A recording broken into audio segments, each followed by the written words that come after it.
बिस्मिल्लाहिर्रहमानिर्रहीम, अस्सलाम वालेकुम। 2 और 3 वीक्स पहले मेरी वीडियो इमोशनल इंटेलिजेंस के बारे में थी, इमोशंस के बारे में थी कि हमारे इमोशंस पॉजिटिव भी होते हैं, नेगेटिव भी होते हैं। पॉजिटिव इमोशन में खुशी, इत्मीनान, सुकून, सेटिस्फेक्शन शामिल है और नेगेटिव इमोशंस में गम, गुस्सा, डिप्रेशन वाली फीलिंग्स शामिल हैं। इन इमोशंस का सही जगह पे इजहार, सही जगह पे इस्तेमाल, कुछ भी आप समझ लें, और अपने इमोशंस को अंडरस्टैंड करना, अपने इमोशंस को समझना इमोशनल इंटेलिजेंस में आता है। मैंने थोड़ा रिव्यू करवाया है, रिक्वेस्ट है कि मेरी डिटेल वीडियोस देखें। एनीवे, अब एज अ पेरेंट्स मुझे आप ये बताएं कि आपने कभी सोचा है कि ये सारे इमोशंस बच्चों में भी होते हैं। छोटे छोटे मासूम बच्चे जब वो फ्रेंड्स बनाते हैं, उनका कोई फ्रेंड चीट करता है तो वो सैडनेस फील करते हैं। जब कोई फ्रेंड उन्हें गिफ्ट देता है तो वो खुशी महसूस करते हैं। फिर जब अपने किसी दोस्त को दूसरे दोस्त के साथ देखते हैं तो उन्हें गुस्सा भी चढ़ता है, उन्हें बुरा भी लगता है। जब अचानक से कुछ बिछड़ा हुआ दोस्त मिलता है तो वो हैरान भी रह जाते हैं। अल्लाह ना करे कभी कोई अपना, कोई माँ या बाप या बहन या भाई बिछड़ जाए तो वो गमगीन भी होते हैं, इवन के डिप्रेशन फेज में भी चले जाते हैं। सोचने की बात यह है कि एक अडल्ट पर्सन, एक अकल और फहम रखने वाला इंसान इन इमोशंस के आगे बेबस हो जाता है।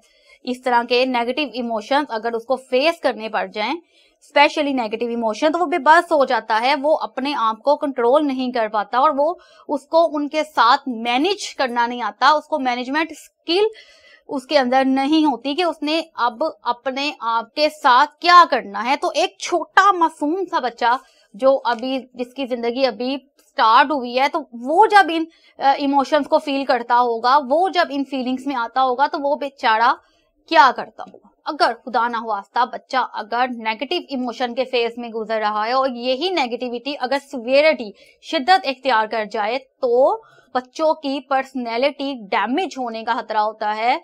बच्चों की पर्सनैलिटी जो है वो प्रॉब्लमेटिक हो सकती है, और अगर इन इमोशंस की वजह से बच्चे की पर्सनैलिटी को नुकसान पहुंच जाए तो तालीम और तरबियत पे बहुत बुरा असर पड़ सकता है। As a mother, as a psychologist, मुझे बिल्कुल ऐसे लगता है कि हमें अपने बच्चों को इमोशनल इंटेलिजेंस बिल्कुल एक लेसन की तरह पढ़ानी चाहिए। अपने बच्चों को कैसे बताएं कि इमोशंस क्या होते हैं, उनको कैसे गाइड करें कि इमोशन लगाई हुई है, लेकिन इमोशंस होते क्या है।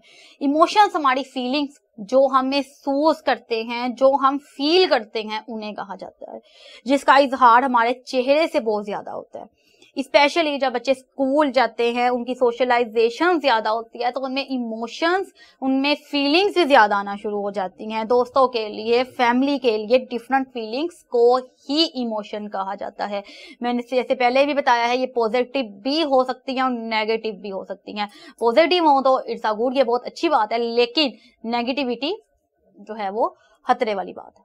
इमोशंस कुदरती तौर पर पैदा होते हैं, लेकिन इन्हें कंट्रोल में रखना, इन्हें अपने बस में करना, इन्हें थोड़ा सा कम करना, थोड़ा ज्यादा करना, हम बच्चे को लर्न करा सकते हैं, उन्हें रोक सकते हैं, उन्हें बता सकते हैं कि ये गलत है। जैसे अगर मिसाल के तौर पर अगर हमारा बच्चा है वो शुरू ही से बचपन से बहुत ज्यादा गुस्सा करने लग गया है, बहुत ज्यादा जेलसी फील करता है, बहुत ज्यादा गुस्सा फील करता है, तो उसकी इस नेगेटिविटी को जब उसने फील करना शुरू की है, वहीं पे स्टॉप कर दें कि बेटा इस तरह फील नहीं करते।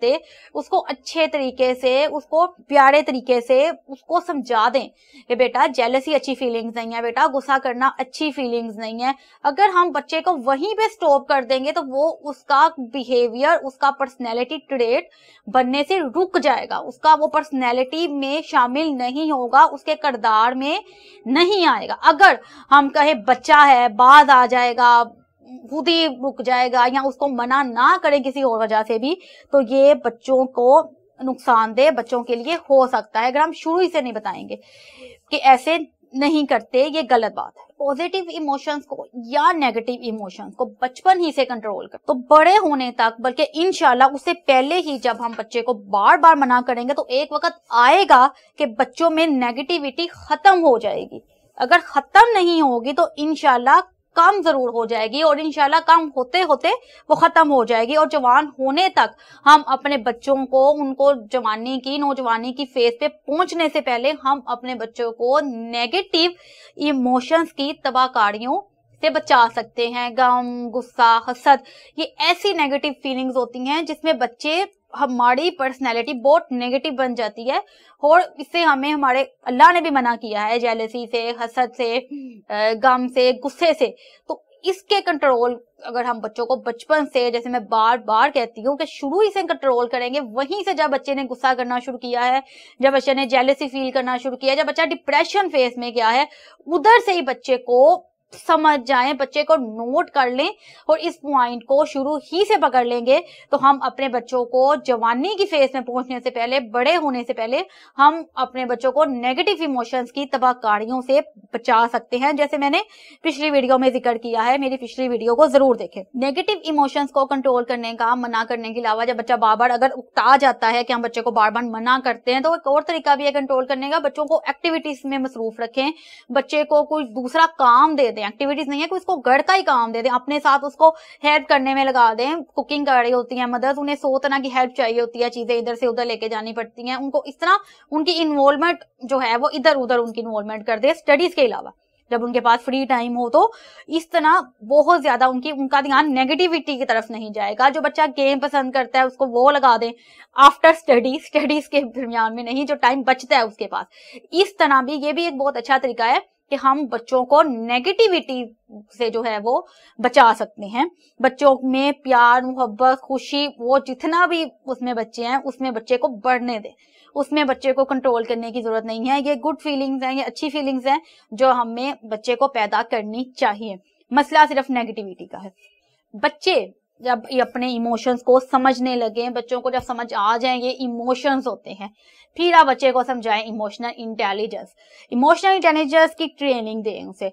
और इमोशनल इंटेलिजेंस क्या है? अपने इमोशंस को समझने के बाद, अपने इमोशन की अवेयरनेस के बाद, अंडरस्टैंडिंग के बाद, आपको जो वर्ड भी समझ आए, उसके बाद हमने अपने इमोशंस को सही जगह पे इस्तेमाल करना है, उसको कंट्रोल में रखना है, उसका राइट वे में उसका इस्तेमाल करना है। फॉर एग्जाम्पल, अगर किसी ऐसी सिचुएशन में थोड़ा गुस्सा करने की जरूरत भी है तो थोड़ा गुस्सा कर लेना है। कभी कोई ऐसी सिचुएशन भी आती है जिसमें थोड़ा सा प्यार से काम निकलता है, थोड़ा सा प्यार भी कर लेना है। इस तरह की सिचुएशन में जब हम जब समझ जाएंगे कि इस सिचुएशन में इस इमोशंस को इस्तेमाल करना है, इस सिचुएशन में गुस्सा नहीं दिखाना चाहिए था, हालात खराब हो गए हैं, इस सिचुएशन में थोड़ा प्यार से काम करना चाहिए था, थोड़ा प्यार से हम उस दूसरे बंदे को, प्यार से अपनी फ्रेंड से कह देती है गलत था, तो इसमें हम इमोशनल इंटेलिजेंस बच्चे को लर्न करा सकते हैं, जो कि हम नहीं कराते। और हमारे जो बच्चे बड़े हो जाते हैं, बच्चे जवान हो जाते हैं, तो वो बहुत ज्यादा प्रॉब्लम्स पैदा होना शुरू हो जाती हैं इमोशंस को ना समझने का। बदकिस्मती से हमारे पेरेंट्स भी और हमारा स्कूलिंग जो सिस्टम है उसमें भी इमोशंस और इमोशनल इंटेलिजेंस का कोई सिरे से नहीं समझाया जाता। स्कूल में कई तरह की प्रॉब्लम्स आती हैं, टीचर्स को भी, घर में पेरेंट्स को भी, उन्हें समझ नहीं आता बात। मदर्स को तो बिल्कुल समझ नहीं लगता, वो तो गुस्से में पता नहीं बच्चों को क्या क्या बोल देती हैं। थोड़ा सा बच्चा अगर कभी किसी फेज से गुजर रहा है, किसी इमोशंस के, तो हम उनको बातें करना शुरू कर देते हैं, वो उस फेज को और बढ़ा देता है। और यही बातें शुरू ही से बचपन से बच्चों के ज़हन में बैठ जाती हैं और बड़े होके वो शदीद डिप्रेशन का शिकार हो जाता है। वो इन्हीं बातों को लेके बड़ा हो जाता है, वो इन्हीं बातों को अपने ज़हन से नहीं निकाल पाता। फिर हम जितनी मर्जी कोशिश कर लें, थोड़ी सी तवज्जो देने की जरूरत है, थोड़ी सी समझने की बात है, थोड़ी सी अंडरस्टैंडिंग की बात है कि अपने बच्चों को समझना है। जहां हम और सारा कुछ करते हैं, घर के सारे काम करते हैं, कुकिंग करते हैं, बाजार जाते हैं, बच्चों को नहलाते हैं, धुलाते हैं, पढ़ाते हैं, खाना देते हैं, तो ये काम भी बिल्कुल उसी तरह करें जैसे हम दूसरे सारे काम करते हैं। तो उनकी पर्सनैलिटी को डेवलप करना, उनकी अच्छी पर्सनैलिटी को बनाना, एक कामयाब इंसान बनाने के लिए ये चीज बहुत जरूरी है।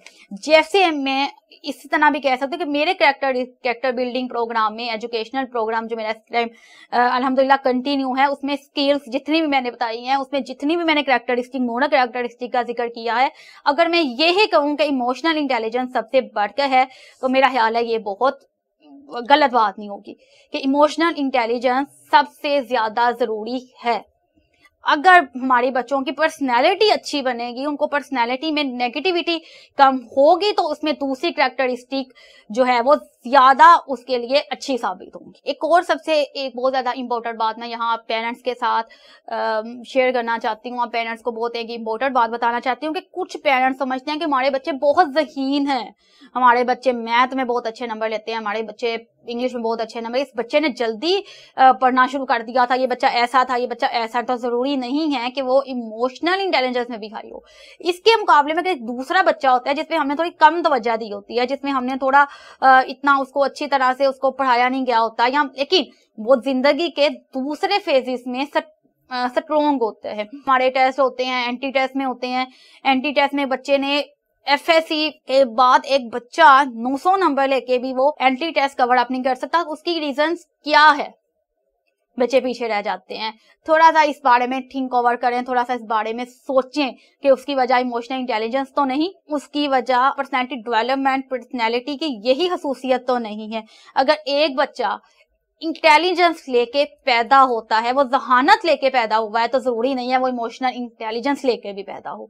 इमोशनल इंटेलिजेंस बच्चे को सिखाई जा सकती है, और अगर हम अपने बच्चे को इमोशंस को कंट्रोल करना उन्हें सिखाएंगे, उन्हें लर्न करना सिखाएंगे, अपने इमोशंस का अंडरस्टैंडिंग सही जगह पे इस्तेमाल, तो मैं 70% ये कह सकती हूँ कि वो बच्चे IQ लेवल ज्यादा रखने वाले बच्चों से आगे निकल सकते हैं, और जिंदगी के फेसेस को, जिंदगी की डिफिकल्टीज को ज्यादा अच्छे तरीके से कवर अप कर सकते हैं, जो हर इंसान ने करनी है। अगर ज़हीन बच्चे के साथ भी, अगर इंटेलिजेंस के साथ भी प्लस हो जाए इमोशनल इंटेलिजेंस, तो फिर तो बहुत अच्छी बात है। मेरी दुआ है हर बच्चे के लिए कि हम इमोशनल इंटेलिजेंस के साथ अगर इंटेलिजेंस भी प्लस हो जाए, तो इंशाल्लाह हमारे बच्चों को कामयाब होने से अल्लाह की मर्जी के सिवा कोई नहीं रोक सकता। पहली वीडियो में जो टूथ, उसमें मैंने इमोशनल इंटेलिजेंस को अपने में यूज करना हम पेरेंट्स के लिए, मेरे अपने लिए भी और हर मदर के लिए बहुत जरूरी है। और इस वीडियो में मैंने बच्चों को अपने अंदर से बताना चाहा है कि बचपन में ही बच्चों को दूसरी स्किल्स के साथ इमोशनल इंटेलिजेंस भी प्लस की जाए। ठीक है, तो इसमें मैंने ये बताने की कोशिश की है कि बच्चों को इमोशनल इंटेलिजेंस बचपन ही से सिखानी है, तो इंशाल्लाह वो जरूर कामयाब होंगे। मेरे पास इंशाल्लाह नेक्स्ट वीडियो में इमोशनल इंटेलिजेंस सिखाने के लिए इमोशनल पे एक्टिविटीज हैं, जो इंशाल्लाह मैं नेक्स्ट वीडियो में बताऊंगी। इस वीडियो में आप सिर्फ बच्चों को समझाने के और इस पे स्किल के बारे में देखें, और अगली वीडियो में मैं आपके लिए बहुत अच्छी एक्टिविटीज लेकर आने वाली।